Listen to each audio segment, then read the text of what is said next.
summarize what Jeff said, the Kony movement should not be supported because it promotes bad publicity and puts donations in the hands of the wrong people, stating that we do not know where the money goes. He argues that the movie created was unethical based on appear to feel. He also argues that the CEOs have a hidden agenda. Now we will have Kelsey and Jeff ask each other questions based off their arguments. So you can ask me first. Ready? So why do you feel that the positives outweigh the negative ones? The Kony 2012 movement is the only one of its kind that has brought infamy to Joseph Kony. Because of the invisible children and the supporters of this movement, people are beginning to stand up for these children and adults who suffer at the hands of the LRA. The vast number of supporters alone and the popularity that this movement has gained far outweighs any other movement. Similarly, while many supporters could not completely comprehend what the children and adults living in Uganda go through, they choose to spend time and money regardless simply because they understand that there are injustices taking place. You raised some very good points there. Do you think it's also acceptable for the seizable amount of donation money to be given to Ben Kesey? Ben Kesey is the CEO of Invisible Children. For him and the other employees of this nonprofit organization, this is their job. This is how nonprofit organizations work. A portion of the money is given to employees for salary, and all the financial reports detailing where the Invisible Children spends their money can be found online. And if you went to this site, it would show you that over 71% of funds raised in 2011 went directly to programs in Africa and other awareness programs. While the negative believes we should be using different nonprofit organizations, there will always be a portion of funds raised going back to management. Well, with all the positive things you've had to say today, do you think that the Invisible Children campaign has raised enough awareness to stop Joseph Kony? I believe that they are well on their way. The Kony 2012 campaign is only for 1 year, as I had mentioned previously, and there is still a ways to go. By the end of this year, I believe that people will have heard of the injustice and a change will be made. There are many complaints that all this movement is doing is gaining awareness and spending money on awareness products. It is important for everyone to know that along with awareness, Invisible Children donates a substantial amount of money to education programs in Africa. And now, Jeff, there have been so many positive outcomes from this campaign. Could you please clarify your reasoning to why Kony 2012 should not be supported? I don't think it should be supported because there are many other charities that we could donate to and use this donation money to help the children of Uganda. As stated in my proposition earlier, it showed that a lot of the money was going directly to the CEO, and he was using that for his own personal gains. I think that some other organizations like the Uganda United Children Organization or many others would be a better sufficient way to donate to. Do you believe that other charities are raising as much money and awareness as Invisible Children? That I'm not too sure on, but the Invisible Children has created a lot of awareness. From their YouTube video, from after hearing about it, from all this talk about where the donated money's gone, many people have started donating to other charities such as the Outreach Uganda.org that provides meals and vaccines to Uganda children. Thank you, Jeff and Kelsey. Now we have Josie on the second affirmative, who will touch upon why helping the Kony movement is critical.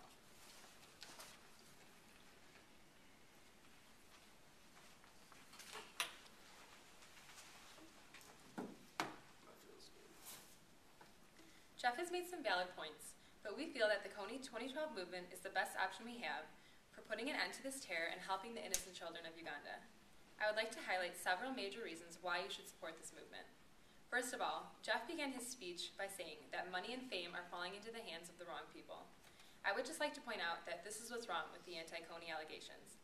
Many people are getting too caught up in the personal lives of the members of Invisible Children when the major focus should be on the bigger issue at hand: innocent children being taken from their families and forced to murder. This issue has been brought to all of our attention by Invisible Children, who, with the help of its members, have shaped the Kony 2012 campaign to be the fastest growing movement in history, according to International Business Times 2012. The Kony video went viral within days of its release with over 88 million views by people all over the world. Despite the massive awareness this movement has attained, there are many other benefits this movement has over others. As mentioned in his argument, Jeff makes claims that Jason Russell is greedy and solely interested in financial gain, but this is not accurate. Jason Russell is passionate about filmmaking, and he is passionate about putting an end to to Joseph Kony's rebel war in Uganda. Because of his background in film and desire for change, he is able to combine creativity and social action to create awareness of issues that many people would otherwise know nothing about. Russell has dedicated his entire life to this organization and this movement, making documentaries of actual children in Uganda suffering from this devastation. He tours the world sharing these stories for the children who can't share the stories for themselves. It is obvious that all of this could not be done without funding. Yes, he may be personally receiving stipend through the organization, but this is his career.